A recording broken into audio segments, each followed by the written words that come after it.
दतिया चुनाव में वोटिंग खत्म हो गई है, लेकिन आपसी लड़ाई शुरू हो गई। दतिया में गजब माहौल चल रहा है भाई साहब। मतलब दामोदर यादव कह रहे हैं कि बीजेपी और कांग्रेस दोनों के कार्यकर्ता मुझे सपोर्ट कर रहे हैं। घनश्याम सिंह कह रहे हैं कि राजेंद्र भारती ने आशुतोष तिवारी से पैसे लिए और मेरे खिलाफ वोट देने के लिए पैसे बंटवाए। अब राजेंद्र भारती कह रहे हैं घनश्याम सिंह तो नरोत्तम मिश्रा के व्यक्ति है। मतलब चल क्या रहा है? अभी तो रिजल्ट भी नहीं आया है और नेता आपस में ही लड़ने लगे हैं। इसलिए दतिया में आज बहुत गजब की बयानबाजी हुई है। किस नेता ने क्या आरोप लगाए आपको विस्तार से बता देते हैं। जब तक परिणाम नहीं आता है तब तक ये चकल्लत सुनाते हैं। देखिए इन 4 तस्वीरों। फिलहाल दतिया का राजनीतिक दंगल 4 चेहरों पर आकर टिक गया है। पहला चेहरा है आजाद समाज पार्टी के प्रत्याशी दामोदर यादव। दूसरा चेहरा है कांग्रेस उम्मीदवार घनश्याम सिंह। तीसरा चेहरा है दतिया से कांग्रेस के पूर्व विधायक राजेंद्र भारती और चौथा चेहरा है नरोत्तम मिश्रा। और इन चारों ने जो बयान दिए हैं उसके बाद से दतिया की राजनीति में खलबली मच गई। बयानों और आरोपों के इस खेल की शुरुआत चुनाव के दिन ही हो गई थी। जब दतिया में वोटिंग चल रही थी तब आजाद समाज पार्टी के प्रत्याशी दामोदर यादव हमसे बातचीत कर रहे थे, विस्तार में उससे बातचीत कर रहे थे। इस बातचीत में हमने उनसे सवाल पूछा कि भाई आप जीत का दावा तो कर रहे हैं लेकिन जीतेंगे कैसे? तो इसके जवाब में दामोदर यादव ने कहा कि बीजेपी और कांग्रेस वाले ही मुझे जिताएंगे। नरोत्तम मिश्रा के 90% कार्यकर्ता मेरे साथ हैं और राजेंद्र भारती के कार्यकर्ताओं का भी मुझे समर्थन। और यहीं से दावों की शुरुआत हुई। पहले आप दामोदर यादव का यह बयान सुनिए, फिर आगे की बात।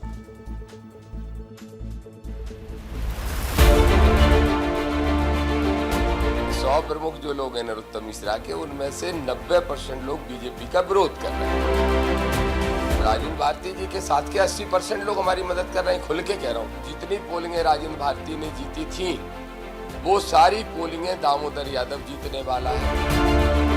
नरोत्तम मिश्रा ने जितनी पोलिंगें गांव में जीती थी उसमें से भी 50% पोलिंगें दामोदर यादव जीतने वाला है। अब कौन किसकी मदद कर रहा है आप तो समझ लो। चलिए, दामोदर यादव का दावा आपने सुन लिया। अब इस दावे का असर क्या हुआ वो भी आपको सुनवाते हैं। जब दामोदर के इस दावे के बारे में हमने कांग्रेस प्रत्याशी घनश्याम सिंह से पूछा तो उन्होंने कहा कि मैं तो कांग्रेस आला कमान को पहले ही एक पत्र लिख चुका हूं और मेरी तो ये मांग है कि राजेंद्र भारती पर पार्टी अनुशासनात्मक कार्रवाई करे, क्योंकि उन्होंने आशुतोष तिवारी से पैसे लिए और जनता को आशुतोष तिवारी को वोट देने के लिए पैसे बांटे। यानी घनश्याम सिंह ने 2 आरोप लगाए। पहला यह कि राजेंद्र भारती ने उनके खिलाफ प्रचार किया है, जो कांग्रेस में थे, कांग्रेस में हैं, कांग्रेस से ही चुनाव लड़ा था और उनके ही कोर्ट में प्रकरण जाने के बाद ये सीट खाली हुई। और दूसरा ये कि पैसे देकर वोट खरीदे। घनश्याम सिंह का भी दावा आपको सुना देते, सुनिए। देखिए, मैंने तो जो उनकी गतिविधियां थी कांग्रेस विरोधी, उसकी शिकायत की, जो तथ्य थे, और बाकी मैंने ये नहीं कहा कि निकाला जाए। मैंने कहा कि उनके खिलाफ अनुशासनहीनता की उचित कार्रवाई की जाए। नहीं, वो आए यहाँ पब्लिक मीटिंग में आए, उस दिन उल्टी सीधी बातें की, कोई कांग्रेस को वोट देने की अपील नहीं की और केवल अपनी गाथा सुनाते रहे। साफ मेरे ऊपर हमला किया कि वो सावंतवादी हैं, इनने मेरा कई बार टिकट कटवाया, आशुतोष तिवारी को भाजपा को वोट दो। सारे अपने कार्यकर्ताओं से कहा। उनने तो पैसे भी बांटे अपने घर से, और पैसे फंड उनने आशुतोष तिवारी जी से प्राप्त किया। उनके यहाँ वो बिक गए, वो पैसे उनने अपने कार्यकर्ताओं को बांटे और पूरी ताकत लगाई। घनश्याम सिंह के आरोप भी आपने सुन लिए। अब इन्हीं आरोपों के बारे में हमने राजेंद्र भारती से पूछा कि भाई घनश्याम सिंह तो कह रहे हैं कि आप उन्हें हराना चाहते हैं, आप बीजेपी के साथ मिले हुए हैं। सुनिए राजेंद्र भारती ने क्या जवाब दिया। उनके आरोपों को हम पूरी तरह से नकारते हैं। तो हमने अपने कांग्रेसी जुझारू सहयोगियों और साथियों की तारीफ की। उनको शायद इन सब की तारीफ पसंद नहीं है। कहीं भी हो, नरोत्तम की आलोचना करते हुए आपको नहीं मिलेगी, बल्कि नरोत्तम के साथ उन्होंने बहुत सारे कार्यक्रम मिलकर किए। अब यहाँ भी आप देख लीजिए कि यहाँ किसने चुनाव लड़ा? पूरा नरोत्तम मिश्रा ने पूरा चुनाव लड़ा। अब उसकी बैसाखी लेके जो लोग चुनाव लड़ रहे और आलोचना हमारी कर रहे, तो अब हमारा टिकट कटवाने के लिए अध्यक्ष को आगे किया। अध्यक्ष का टिकट कराने में इन्हीं लोग का सहयोग था ना। और जब अध्यक्ष को टिकट मिलने की हुई तो फिर खुद चुनाव लड़ने लगे। फिर अध्यक्ष नायक की सिफारिश क्यों नहीं की भाई इनको लड़वा दो।